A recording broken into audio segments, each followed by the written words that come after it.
Well, good morning, everyone. Welcome to June and week 4.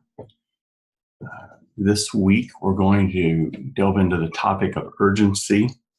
For those of you who've had other classes, in particular the change in innovation class, I'd encourage you to kind of compare what Buston and others that you're currently reading have to say about urgency compared to what Cotter, for example, says. Cotter spends a great deal of time talking about urgency.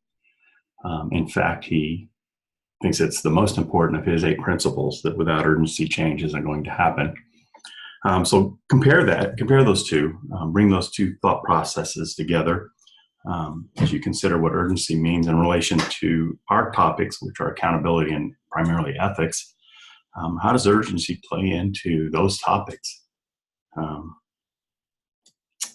We'll have a look at this week at really a kind of a dive into business ethics a little deeper. The topic of social responsibility, which comes under the umbrella of business ethics. Managing ethical risk. This has really gotten to be kind of a new thing.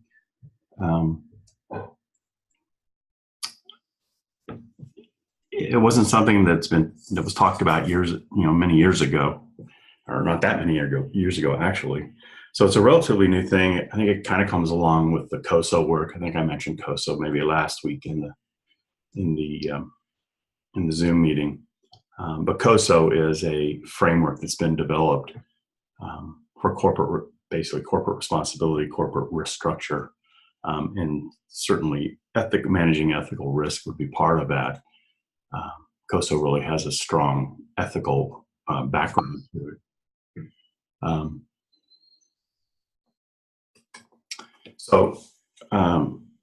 It's a relatively new area. It's really, I've not really encountered anybody who's dealing with it, but it is a topic that's getting a lot of discussion these days.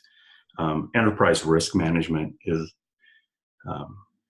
in the past, it was really just dealing with insurance type things, but it's really taking on a new meaning, a much more deeper, much more advanced meaning in organizations, and really taking on an ethical framework and an ethical viewpoint. So that hopefully that's an interesting part for the week for you as we look into that. And then the topic of an ethics audit comes up. Again, this is relatively new. I've not come across anybody who's done one or been involved in, and I've certainly not been involved in one. I think while ethics has been around forever, the open discussion about ethics as a day-to-day thing in an organization, with a few exceptions, is really relatively rare. At least in my experience, it has been. I've not been in an organization where that was a regular discussion. It was sometimes a peripheral discussion, and certainly a discussion I often had because it's an area I'm concerned with and interested in.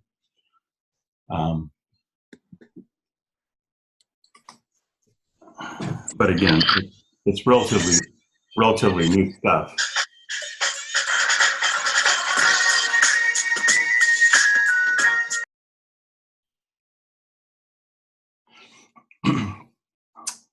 This week in our discussion, it's kind of the point where some rubber meets the road.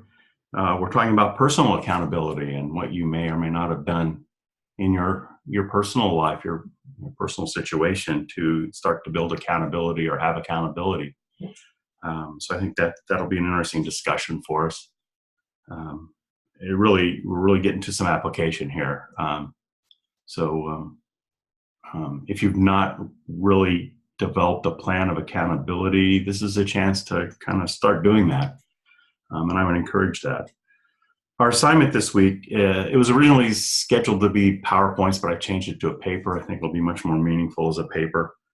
Plus, it gives you more practice writing in papers, which is what your dissertation is. Your dissertation won't be PowerPoints, it'll be a paper, so we might as well practice it. But you're going to do a SWOT analysis.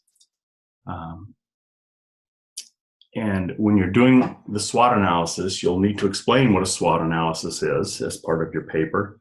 You'll also need to give credit to the originator of the SWOT analysis. So you'll need to figure that out, do a little research and figure out who this originated with. There was someone who created this. It was a while ago. There are a bunch of people who you will find who've published about it or who use it on their website. They're not the originators. They're just copying it and using it. And particularly if you find consultants, they're using it to make money. Although I'm not sure why you'd need a consultant to ever do a SWOT analysis. It's not like it's rocket science. But at any rate, that's what your paper's about this week. Hopefully that'll be a good exercise for you in terms of analysis. And of course, the analysis, has ethics and accountability as its background. So you're not doing what would be considered a traditional SWOT analysis of what are the, what's the position of the organization in its competitive environment.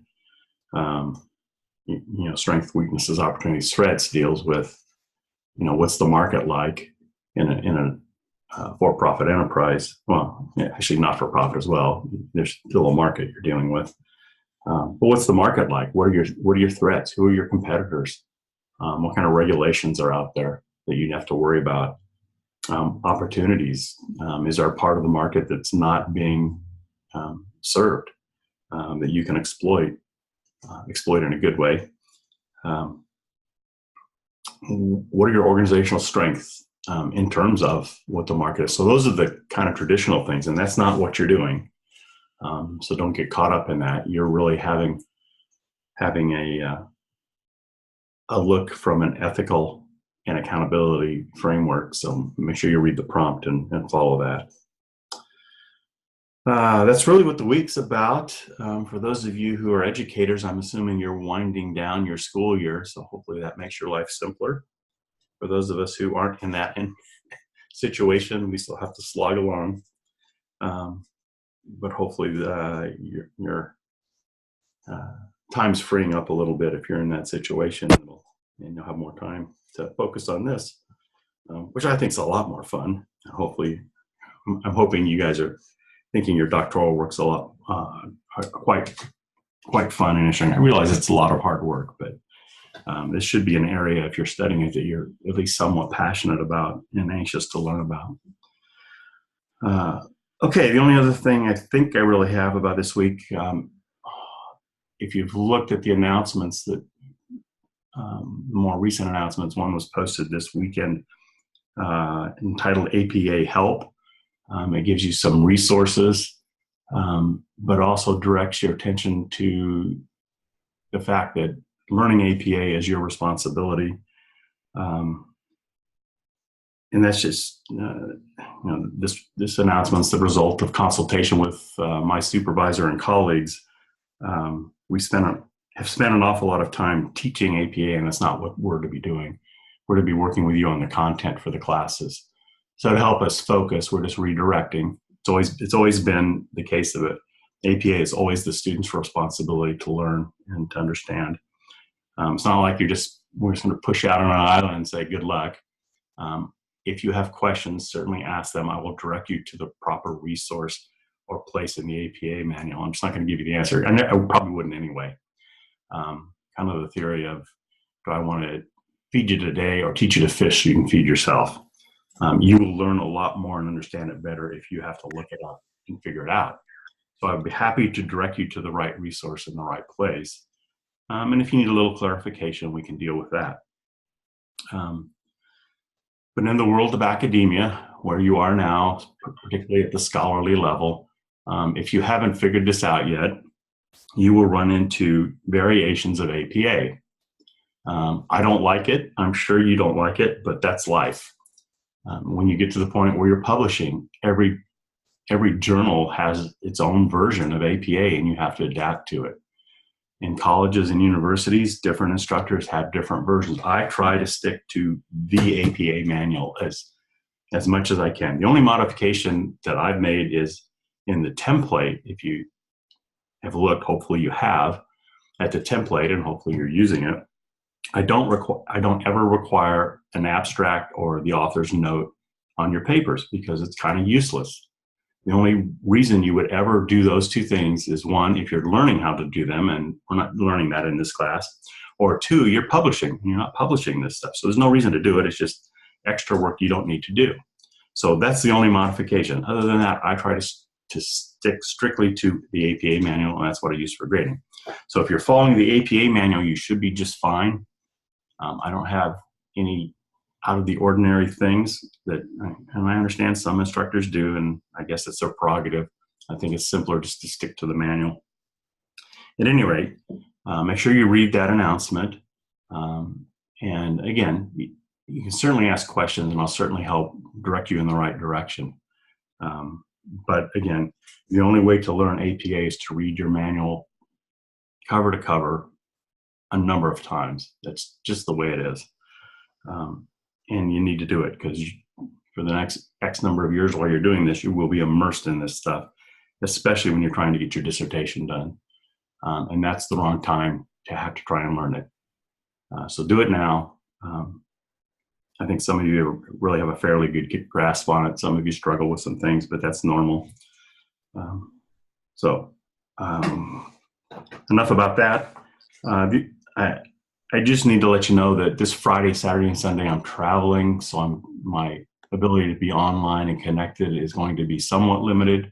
I'll do my best to address any questions you have or answer any emails you send as quickly as I can. I will certainly do them within 24 hours, but it probably won't be as quick as I normally do, just because I'm going to have trouble being connected from time to time. I don't have a hotspot in my car. Well, and I can't do it while I'm driving anyway, but and then I'll be in places that I just don't have access from time to time. So I'll do my best to stay connected and to check on things.